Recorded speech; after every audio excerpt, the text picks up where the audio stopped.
Mercedes-Benz is executing a clear and deliberate strategy.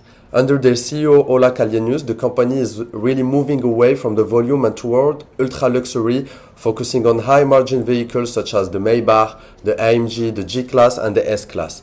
Historically, this model works. Mercedes really captures value through brand-driven pricing, power, rather than scale.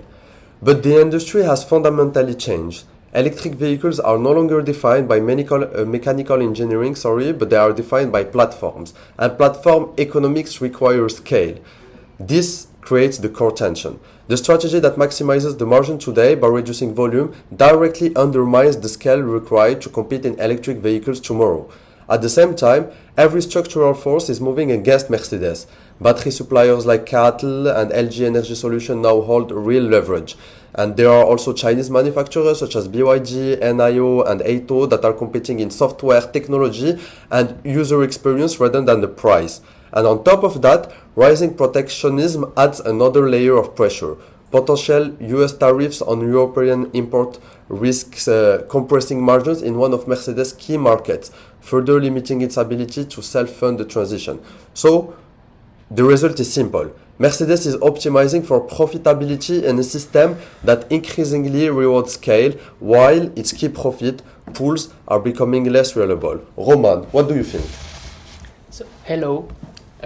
So Mercedes business model relies on one thing, a willingness to pay premium. Customers accept higher price because the brand signal superiority.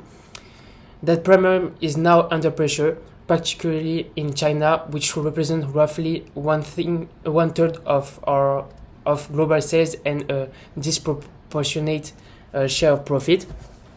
The shift is not towards cheaper alternatives, it is toward better perceived technology. When the technology narrative weakens, pricing power follows. Internally, this creates a second tension. Mercedes is trying to operate two incompatible models at the same time, a low-volume luxury manufacturer and a high-scale software platform company that does not hold. We therefore consider three paths. First, double down one ultra-luxury, coherent but exposed if luxury, EV are disrupt. Second, expand into volume. This improves scale economies but puts Mercedes in direct competition with Tesla at a structural disadvantage.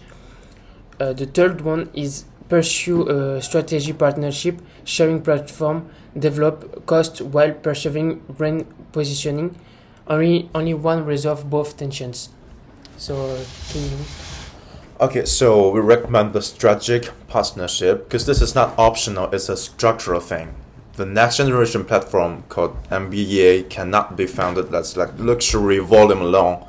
This cost has required scale economy, and Mercedes has chosen not to hold that scale internally. So that is why we said the partnership resolves this kind of contradiction, and collaboration with NVIDIA on software, CATL on battery architectures, or let's say a Chinese joint venture for market success allow Mercedes to share costs without diluting the brand. So crucially, preserve control over design, over customer experience and brand equity. Mercedes is not at risk of building bad cars, it is at risk of not being able to afford the technology required to compete.